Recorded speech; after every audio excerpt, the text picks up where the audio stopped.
రాష్ట్రాన్ని సంవత్సరంలోనే అప్పుల కుప్పగా మార్చేశాడు చంద్రబాబు నాయుడు అంటూ జగన్మోహన్ రెడ్డి చేస్తున్న వ్యాఖ్యల్లో వాస్తవాలు ఎంత ఉన్నాయనుకోవచ్చు అంటారు.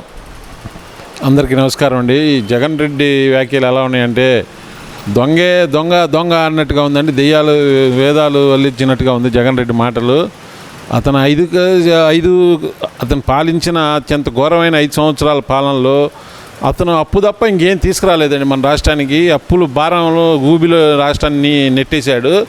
ఇప్పుడేదో కొంత పత్తిలాగా వచ్చి చంద్రబాబు నాయుడు గారు అప్పులు చేస్తున్నారంటే ఇప్పుడు నువ్వు చేసిన దానికి మరి కనీసం వడ్డీలన్నా కట్టాలిగా. నువ్వు చేసిన అప్పులు నువ్వు 10 కోట్లు సుమారు 10 లక్షల కోట్ల రూపాయలు అప్పులు చేసావు. వాటికి మరి అసలు కొంత కట్టాలి, వడ్డీలు కొంత కట్టాలి, మళ్ళీ సంక్షేమ పథకాలు రన్నింగ్ చేయాలి, రాష్ట్రంలో ఉద్యోగస్తులు ఉద్యోగాలు ఇవ్వాలి, ఇవన్నీ మరి ప్రాజెక్టులకి నిధులు ఇవ్వాలి, నీటిపారుదల ప్రాజెక్టులకి నిధులు ఇవ్వాలి, మళ్ళీ పేదలకి విస్తారంగా సహాయం చేస్తూ ఉండాలి.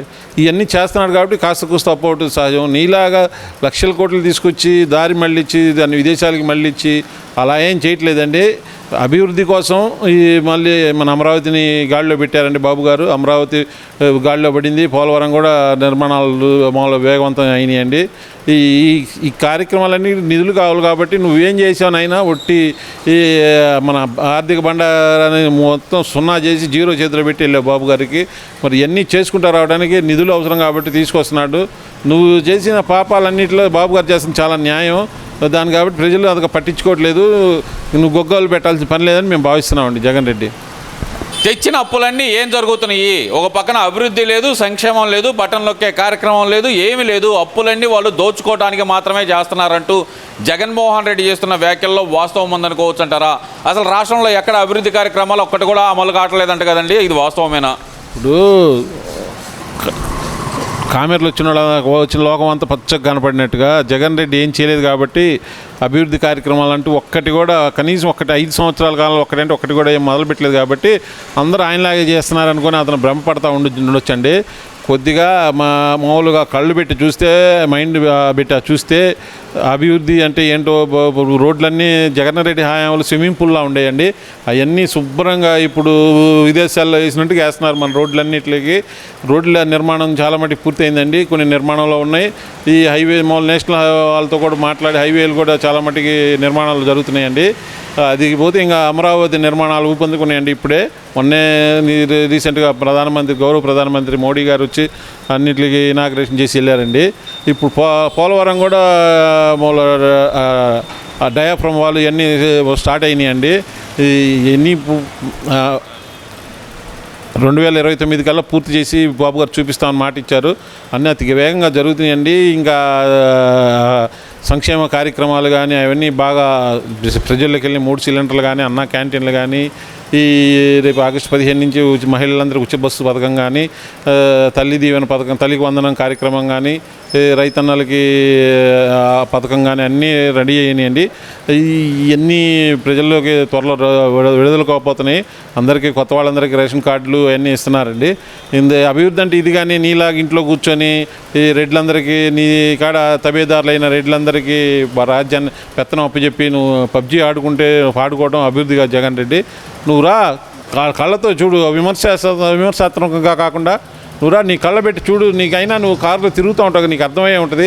కాకపోతే ఇప్పుడు విమర్శించాలి, నేను ఒకటి ఉన్నాను రాష్ట్రంలో చూపించుకోవడానికి నువ్వు విమర్శలు చేస్తున్నావు. కానీ ఇవన్నీ పచ్చి అబద్ధాలని ప్రజలు అసలు నిన్ను నమ్మే పరిస్థితి లేదు. నువ్వు తల కిందలు తపస్సు చేసినా నిన్ను నమ్మరని మేము తెలియజేస్తున్నామండి. మరి ఆయన ఇంకో మాట కూడా మాట్లాడుతూ పాపం కృష్ణ అన్నని, ధనుంజయ అన్నని అన్యాయంగా అరెస్ట్ చేశారు. పిల్లోడు మిథున్ రెడ్డికి ఏం సంబంధం? దీంతోటి వాళ్ళ నాయన కూడా శాఖ మంత్రి కాదు కదా, ఎందుకు ఆ పిల్లోడిని కూడా ఇందులో లాగుతున్నారు? ఇదంతా అన్యాయంగా పెట్టారు కేసు, లిక్కర్ కేసు అంటూ పాపం బాధపడుతున్నారు కదా జగన్మోహన్ రెడ్డి. సవాల్ కూడా చేస్తున్నాడు కదా చంద్రబాబు నాయుడు గారికి. మరి ఎన్ని పిచ్చి సవాలండి. అన్నీ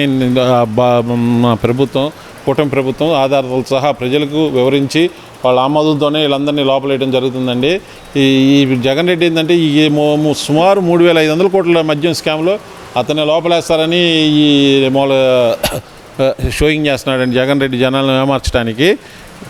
ఈ కాడి ఇప్పుడు బాబు గారిని ఏ ఆధారాలు లేకుండా ఉట్టి పుణ్యానికి అరెస్ట్ చేసి 52 రోజులు సుమారు మామూలు జైల్లో ఉంచడం జరిగిందండి. అట్లా కాకుండా పక్కా ఆధారాలతో జగన్ రెడ్డిని లోపల వేయడం జరుగుతుందండి. దానికి భయపడి జగన్ రెడ్డి పిచ్చి కూతురాన్ని కూస్తున్నాడు. ఇప్పుడు నువ్వు అసలు నీ పరిపాలనలో రెడ్లకు తప్ప ఎవరికైనా అవకాశం, వేరే కులస్తులకి ఎవరికైనా అవకాశం ఇచ్చావు. ఓఎస్డీ ఆయనే, చీఫ్ సెక్రటరీ ఆయనే, మామూలు డీజీపీ ఆయన మన రెడ్లే, అది కడప వాళ్ళే అందరినీ చుట్టూను పెట్టుకొని నీ ఇష్టం వచ్చినట్టు అదేమన్నా మీ తాత రాజ్యం ఆంధ్రప్రదేశ్ ఏమన్నా మీ తాత కొనేసినట్టుగా నువ్వు ప్రవర్తించావు జగన్ రెడ్డి. పరిపాలన చేయలేదు నువ్వు, నీ అంతగా రూల్ చేసావు, ఒక రాజ్యంలాగా రూల్ చేసావు. ప్రజాస్వామ్యయుతంగా ఎప్పుడు నువ్వు పరిపాలించలేదు. అందుకని ప్రజలు నిన్ను పంగనామాలు 11 పెట్టినట్టుగా 11 ఇచ్చి నిన్ను కూర్చోబెట్టారు మూలన. అయినా నీకు సిగ్గు శరం లేకుండా ఏముందిన అబండాలు ఎంతో కష్టపడి ఎమ్మెల్యేలు, మంత్రులు, ఎంపీలు వీళ్ళందరూ కష్టపడి నిధులు తీసుకొచ్చి రాష్ట్రాన్ని గాడిలో పెట్టాలని ట్రై చేస్తుంటే నువ్వు ఈ అబండాలు వేసి ప్రపంచ బ్యాంకుల వాళ్ళకి నిధులు ఇవ్వద్దండి, అప్పులు ఇవ్వద్దని లెటర్లు రాస్తున్నావంటే నీ అంత క్రూరుడు, దుర్మార్గుడు, నీచుడు ఇంకొకటి ఈ రాష్ట్రంలో లేడని మేము తెలియజేస్తున్నామండి. అంటే ఎందువల్ల అంటారు ఇలాంటి ప్రవర్తన ఎందుకు వస్తుందంటారు? ఏదైతే కనుక ఇప్పుడు లిక్కర్ కేసు ఒక పక్కన కీలక దశ చేరుకుంటుంది, ఛార్జ్ షీటులు ఫైల్ అయ్యే పరిస్థితుల్లో మరి జగన్మోహన్ రెడ్డి అకస్మాత్తుగా మీడియా ముందులకు వచ్చి వాళ్ళ అమాయకులు, వీళ్ళ అమాయకులు, మా అన్నలు, మా తమ్ముళ్ళు అంటూ ఆయన మాట్లాడటం, ఐఏఎస్ అధికారులను కూడా ఉద్దేశించి మా అన్నలు, మా తమ్ముళ్ళు అని మాట్లాడటం అసలు ఎలా చూడాలంటారు ఇదంతా? విచిత్రం ఏంటంటేనండి, జగన్ రెడ్డి ఎవరైతే అన్నలు అంటారో వాళ్ళందరూ జైలుకి వెళ్ళటమో లేకపోతే అర్ధాంతరంగా పక్కకు పోవటం జరుగుతుందండి. గతంలో మనం చూసాం, సవాంగానే అన్నాడు, సవాంగానే డీజీపీ పోస్ట్ తీసి మామూలుగా విలువలేని పోస్టులు వేసాడండి. అలానే ఎల్వి సుబ్రహ్మణ్యం గారిని ఆయన ఎంతో జగన్ కోసం ఎంతో పార్టీ అధికారంలో రావడానికి ఎంతో ప్రయత్నం చేశాడండి.